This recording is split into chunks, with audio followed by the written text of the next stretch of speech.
নমস্কার বন্ধু, আপনারা ইতিমধ্যে হয়তো জেনে গেছেন, কারণ 7টার সময় আমরা জানতে পারলাম আগামীকাল 2টো থেকে স্পেশাল বেঞ্চের মাধ্যমেই মাননীয় বিচারক সঞ্জয় কারোল এবং পিকে মিশ্রের বেঞ্চে ডিএ মামলাটি উঠতে চলেছে। সিরিয়াল নাম্বার 304, কোর্ট নাম্বার 8, অর্থাৎ রুম নাম্বার 8। যেহেতু আজ 7টার সময়, সন্ধ্যা 7টার সময় জানতে পারলাম, স্বাভাবিকভাবেই সশরীরে আমরা সর্বোচ্চ আদালতে উপস্থিত থাকার মতো আর এখন সুযোগ নেই। আমাদের যে আইনজীবী মাননীয় বিকাশ রঞ্জন ভট্টাচার্য, ফিরদৌস শামীম, গোপা বিশ্বাস, তারা অনলাইনে মামলার সওয়াল জবাব করবেন। আমরা উপস্থিত থাকব,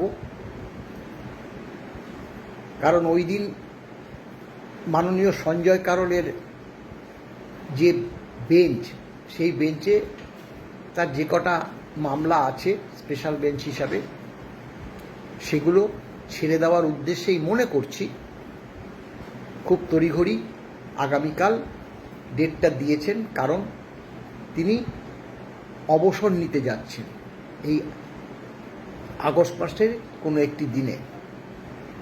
তাই কালকের মামলার যে শুনানিটা একটা ভাইটাল। আমরা বলেছি আগেই, আপনাদের আবারও বলছি, গ্যারান্টি নেই এবং all India consumer price index অনুসারে আমাদের যে বকেয়া ডিএটা, সেটা আদায় করার লক্ষ্যেই কালকে সওয়াল যাওয়া হবে। তার মধ্যে আরও একটা বার্তা আমরা কালকে দেব। এই বার্তাটা নিশ্চয়ই মাননীয় সঞ্জয় কারোল শুনলে পরে, মানে বিচারকদ্বয় শুনলে পরে সরকার অবশ্যই ভর্ৎসিত হবে। কারণ কলকাতায় বসবাসকারী যে সকল অবসরপ্রাপ্ত বরিষ্ঠ এই কারণেই বললাম, 80, 85, 90, এমনকি 100 ছুঁই রাজ্য সরকারি কর্মচারীরা আজ পর্যন্ত বকেয়া ডিএর কোনো অংশ তারা পায়নি। সরকার যে কতটা ক্যালাসনেস, সেটা কিন্তু প্রমাণ হতে যাচ্ছে। 2 তারিখ, এপ্রিল মাসের 2 তারিখে যারা ট্রেজারি থেকে বেতন পায়, তারা পুরোটা পেয়ে গেল, মানে 1/4 থেকে, অর্থাৎ সরকারি নিয়ম অনুসারে। এটা আমাদের বারবারই আমরা বলে দিই যে all India consumer price index অনুসারে নয়।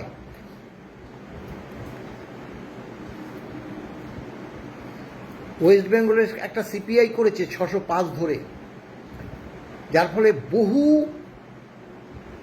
আমাদের বকেয়া ডিএর ক্ষতি সম্মুখীন আমাদের হতে হয়েছে। শূন্য হয়ে গেছে, মাইনাস হয়ে গেছে ডিএটা। যাই হোক, সেই বার্তাও তুলে ধরব। এখন দেখা যাক সর্বোচ্চ আদালত কি নির্দেশ দেয়। কালকে যদি একটা কড়া নির্দেশ রাজ্য সরকারকে সর্বোচ্চ আদালত দেয় এবং সেটা যদি না মানে, পরবর্তীকালে আবারও নয়া বেঞ্চ হবে।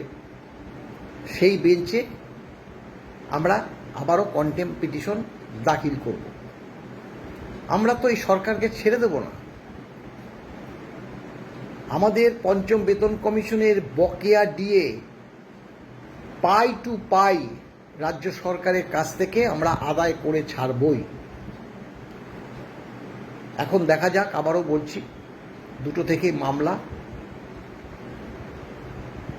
ভালো থাকবেন, নমস্কার।